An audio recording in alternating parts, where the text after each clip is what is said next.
If you've just never been overseas, I don't know why we don't have this more in America, but people will try to sell you fucking anything in certain places. I guess maybe just if you're an American out in non-American places and not in Canada, people will just try to sell you some crazy shit. And if you get them going, you'll hear the coolest fucking stories. You know what I'm saying? Uh, what was one? We were in Iraq. Somebody was trying to sell me money. You ever been? You haven't lived. You have not. You're not. You haven't done actual tourism. If no one's ever tried to sell you money, you've never been a. You've never. You're only a tourist at best. Leave the sandals. Iraqi dinar grift was big in QAnon MAGA circles. I'm not surprised, dude. Selling money is the best, dude. If you ever, it is illegal to counterfeit, and why would you? When there are morons left and right who will just buy fake money from you. Like, you can just print up fake money from like, it's one of the old, by the way, this is like an ancient scam, and it might actually be illegal, so don't take me at my word. One of the most ancient scams in the world is trying to convince people of devalued money or money that's devalued because you're here, but it's still gold backed. So if you can just look up any gold backed currency, I'm going to tell you one of the oldest scams on earth. Look up any gold or silver-backed currency. You can do Russian rubles. You can do whatever. Just look it up. Make sure the country's a little bit obscure. Counterfeit their money. No, don't ever try to spend it because obviously that's counterfeit, but like it's fake. You can try to sell that money or even just try to find their real money and misrepresent. It's still fraud. You're still committing a crime, by the way, but it's not the kind of fraud I think the Treasury Department will come after you. It's handled under like local laws, so you can just sneak away. Don't do this. This is still a crime. But it's one of the oldest fucking swindles in the book. If you go across out of the country, they'll get you with this hard. Tell people that you can't spend the money because it's not taken by especially if it's not accepted currency by the U.S. fucking Federal Reserve or like any of our exchange partners. You're in. Tell them it's from some fucking nation in Africa. They don't care. If they're white, they don't give a fuck. That was like whatever conquered and shit. But the State Department has locked all the funds. You'll sell them $500. Make it easy. Maybe like 5 or 6. You'll sell them $6,000 worth of notes. The notes are gold backed. So if you can get to Africa, you can exchange the notes for the gold on there. If you find a libertarian, they'll get a full-on boner for this shit. They love gold-backed currency. Tell them it's still worth that amount of gold. It's worth 5 ounces of gold, or whatever, $5 worth of our ounce of gold.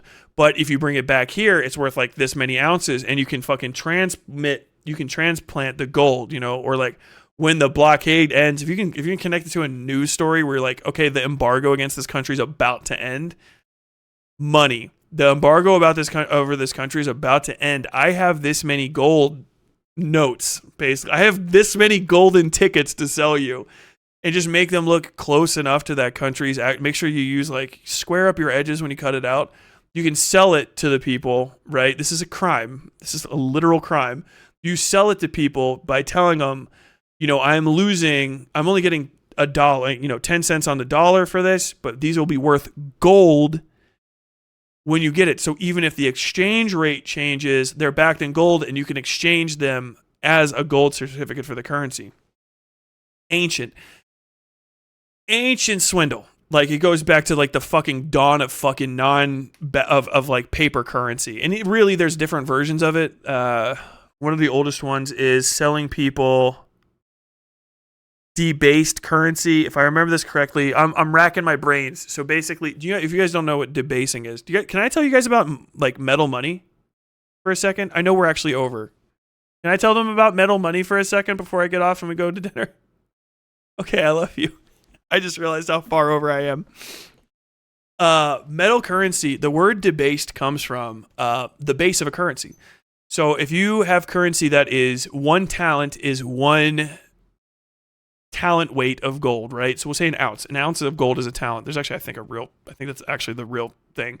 So a talent of gold is 1 ounce, we'll say, right now.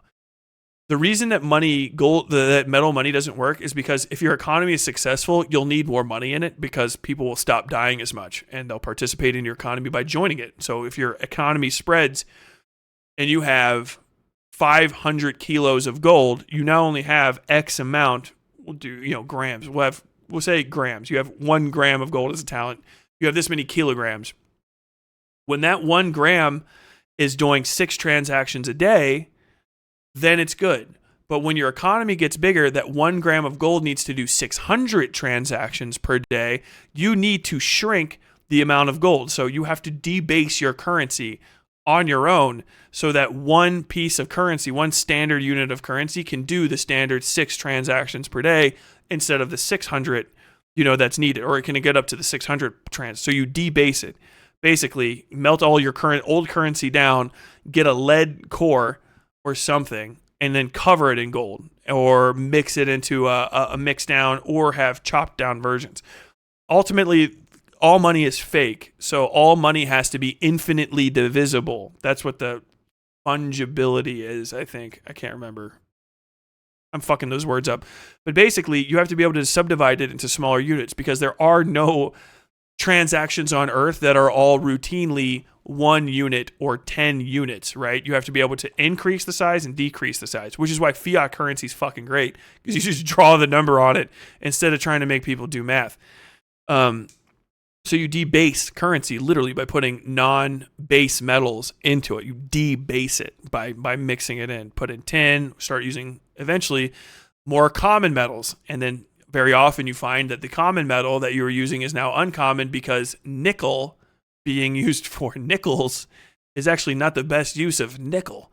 And all of the copper you were using for copper pennies is actually much better used as brass, or brass in the pennies is much used brass. So you start putting tin in there and then you find out like, fuck, the tin that we've been using for this metal currency is actually very useful in another circumstance. And eventually you're like, aluminum, earth grade, shitty aluminum. Okay. How about just paper?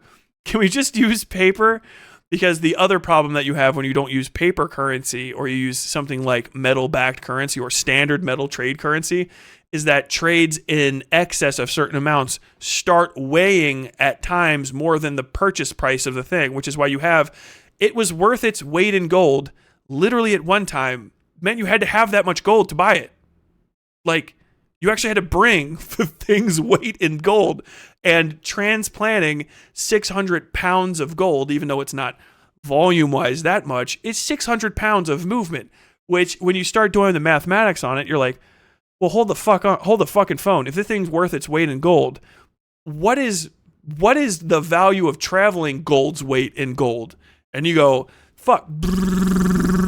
And once you do the mathematics, gold stops being worth as much because the transplant of gold is actually more expensive than the things you're trying to buy with the gold because of all the security and stuff. And so now you have to secure the gold, but like, I have it. I'm good for it. So what you eventually have to do, no matter what, is say, I have a piece of paper that says, and the king signed it, that I have 100 talents worth of gold. It's still in that bank, but like, you can have this. Okay, cool. I'm going to check real quick to make sure that you have that, but it seems good. I'm going to say that you're good for it. You know what I mean? Well, when you've banked your gold there, and I've got a note for this bank note that you've banked your gold, I'm going to say that it's good. I'm going to write you a check. Okay, but can you provide me something like other than like to tell me that you've given to me something? Like, well, yeah, I can tell you that I've done it in voice, but let me write what I've said in my voice down. Here's what I've said in voice. It's kind of neat how it goes down a little bit. And so no matter what, you always have to debase. If your economy works because it's based on fucking gold and shit, you eventually have to debase the currency no matter what. And if it keeps going well, you will eventually get to a position where you have to do transactions that actually outweigh the value of the transaction, in which case putting it in paper makes it much easier. And then when you get to the point where the paper weighs too much, you go, hey, what if I just say I gave it to you and I just write on one big piece of paper that I have a lot of pieces of paper that'll equal the gold and like chunks of property and my surety in a few companies. And I just write that and you're like, okay, like, I guess we can take stock of things. Oh my God. And then you keep going down to it, you want a certain aspect of my stock? Do you want to take stock of this? Yeah, I would like to take that in stock. I'm gonna hold it in stock. I'm gonna take that in hand. These are in hand transactions. And eventually, yeah, you get to the point where you're writing checks because you have to, and you do titles and deeds and all of that stuff just to trade the property. And on the small level, you get subsections and little bits of this bank notes. You know what I mean? Well, the bank says that it has this amount of money. Well, okay, how about instead of the banks saying they have that, because if the bank gets robbed, we're all fucked, and this entire subsection of this city-state's economy will collapse. How about we just say we have all of the money in reserve, right? All of the money that we have is in reserve. Federally speaking, for the whole country, we'll say that we, the banks, have a reserve, federally speaking, at the federal level of money, and we'll say that, you know, we could probably make sure that all the banknotes are always worth something. It just gets more and more complicated down there. But just so you know, anybody that ever tries to tell you coin money can work is a fucking idiot. Like, it just doesn't. It doesn't if you think about it for more than 5 fucking seconds. Like, how do you buy a battleship with gold? How? And when you start like, well, okay, you're going to just roll treasure chests around all the time. Have you noticed that when you play your 5 or 6 games of D&D, it makes it impossible for any of the BBEGs to do shit because they all have their entire net worth sitting in a box between 2 boxes that are pretending to be monsters? Like, that's not maybe the best way to organize wealth of an economy. Look, the Goblin King says we can't keep all of our gold anymore. We can't keep all of our gold anymore in the belly of a mimic. So what we're gonna do now, from now on, is we keep all our gold with the Overlord at the Heart Castle, who's made out of, he talks to 16 Lich Lords, right, who have their own vaults. And we never really look inside the vaults, but they say it's got enough, and we just give them the whole resources, and they hand us out a bunch of pieces of paper which I could trade for dwarf meat, and that's really all I needed.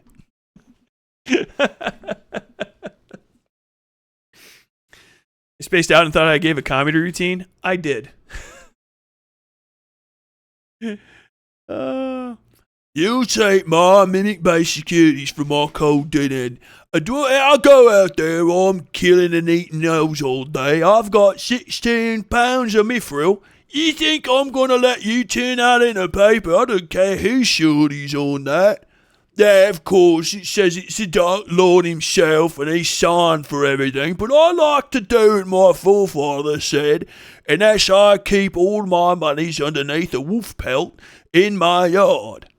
Hey, don't you know the last time someone kept their wealth underneath a wolf pelt, the rogue came through from the traveller's party, stole him, robbed him blind. The wolf pelt just doesn't go as far as it used to hold your mithrils down. Me, I put my stuff right in the Lich Lord's bank. I think it's fine enough.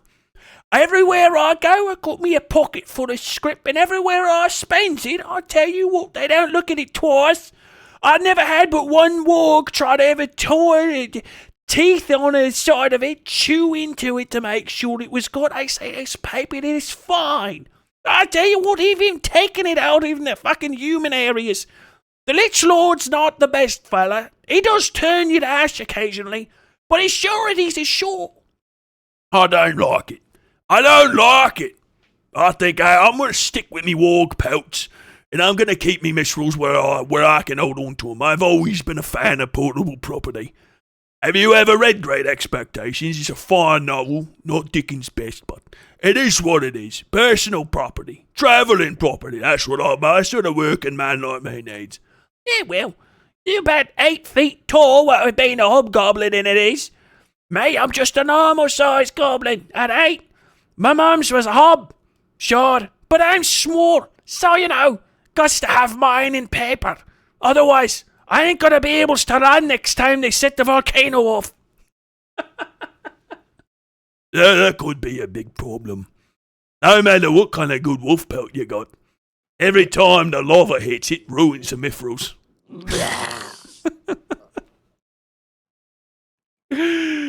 Oh my god. but have you read Orconomics? It's basically this. Is that real?